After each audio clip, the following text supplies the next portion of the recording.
तो अभी मैं बात कर रहा हूँ केरोसिन पॉइजनिंग की। तो केरोसिन पॉइजनिंग बेसिकली जो केरोसिन स्पेलिंग में नहीं जाने का है, तो केरोसिन पॉइजनिंग। तो अभी मैं बात करता हूँ केरोसिन पॉइजनिंग में, तो इसको हम लोग बोलते हैं पेट्रोलियम ऑफ हाइड्रोकार्बन, भी इसको हम लोग बोलते हैं पेट्रोलियम ऑफ हाइड्रोकार्बन। ये बेसिकली किस में यूज होता है जैसे खाने बनाने में।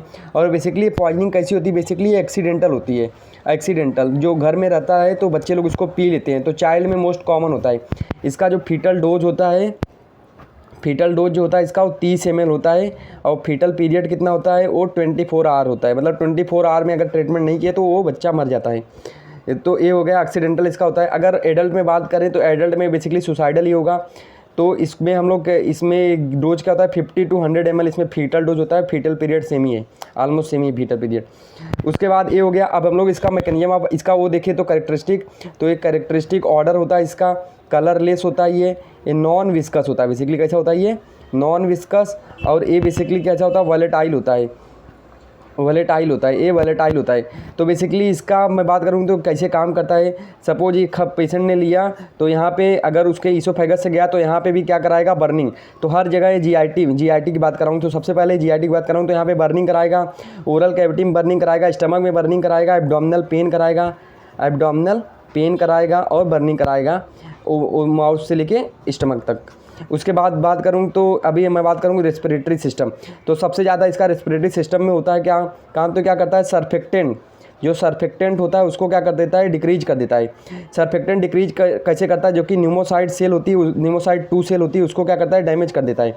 और न्यूमोसाइड 2 सेल ही सर्फेक्टेंट बनाती है। तो सर्फेक्टेंट क्या होता है, डिक्रीज हो जाता है। और सर्फेक्टेंट का बेसिकली काम क्या होता है, जो एल्विलाई होती है उसको क्या करना, एक्सपांड करना। मतलब सरफेस टेंशन डिक्रीज करके इसको एक्सपांड करती है। तो अगर सर्फेक्टेंट कम हो जाएगा तो बेसिकली क्या होगा, जो अपना सरफेस टेंशन है वो इंक्रीज हो जाएगा। इसकी वजह से क्या हो जाएगा, लंग कोलैप्स हो जाएगा। तो यहाँ पे इधर आसानी से एयर आ जा पाएगी, यहाँ पे आसानी से एयर आ पा नहीं जाएगी। तो इसकी वजह से O2 कम हो जाएगा और केमिकल निमोनाइटिस होगा। बेसिकली क्या होगा, केमिकल निमोनाइटिस हो जाएगा। और इसकी वजह से क्या होगा, साइनोसिस होगा, रेस्पिरेटरी रेट इंक्रीज हो जाएगा। अब उसके बाद अगर हार्ट पे देखूँ, हार्ट पे बेसिकली क्या करा देता है, अरिदमिया करा देता है। हार्ट पे बेसिकली अरिदमिया करा देता है। इसी के लिए इसमें हम लोग एड्रेनलिन अवॉइड कर देते हैं, एड्रेनलिन अवॉइड करते हैं क्योंकि एड्रेनलिन खुद ही जो है वो अरिदमिया कराता है। और बेसिकली हार्ट रेट को क्या करता है, इंक्रीज कर देता है। और उसके बाद देखूँ सीएनएस पे, तो सीएनएस पे कन्वर्जन करा देता है, कन्वर्जन करा देगा, कोमा में जा सकता है, अनकॉन्शियस हो सकता है पेशेंट।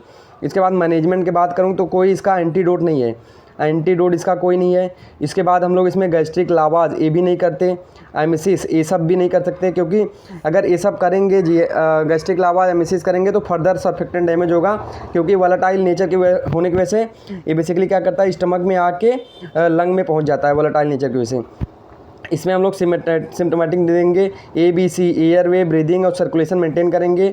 उसके बाद अगर अभी ब्रोंको कॉन्स्ट्रिक्शन हुआ है, बेसिकली कोलैप्स हुआ लंग, तो इसमें हम लोग सल्ब्यूटामॉल देंगे, सल्ब्यूटामॉल। ये क्या है, ब्रोंको डायलेटर है, तो ये भी इसका हम लोग नेबुलाइजर देंगे, इसका हम लोग नेबुलाइजर देते हैं। ये हो गया। उसके बाद GRT हो गया, CNS हो गया, और क्या बचा, हाँ, तो सल्ब्यूटामॉल का हम लोग नेबुलाइजर देते हैं। और एड्रेनलिन अवॉइड करना है अपने को। और उसके बाद पेशेंट को हम लोग को 6 घंटे तक एब्जॉर्ब करना है, 6 आवर तक एब्जॉर्ब करना है। नहीं ठीक हुआ तो हम लोग